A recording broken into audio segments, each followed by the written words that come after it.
बनी छठ के बरतिया घरवा साजनमा।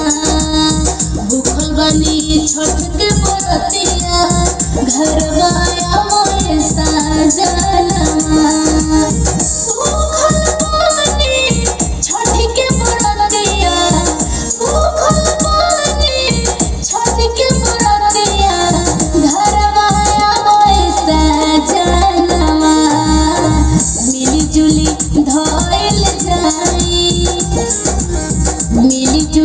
धइल जाई सूरज देव के ध्यानमा।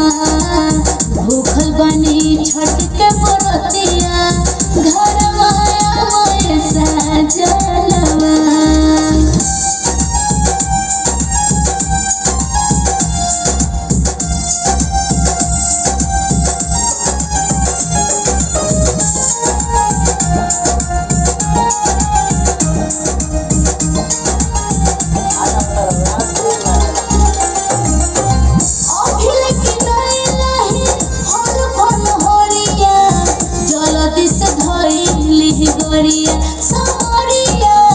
जल्दी से धइली गोरिया अभिल की नहीं फल फल होरिया।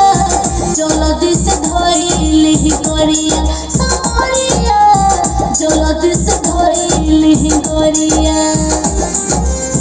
धूमधाम से कर के बाटे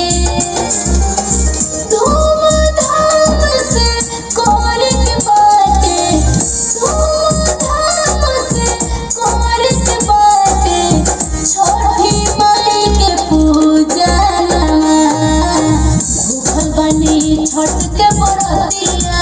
भूखल बनी छठ के बरतिया।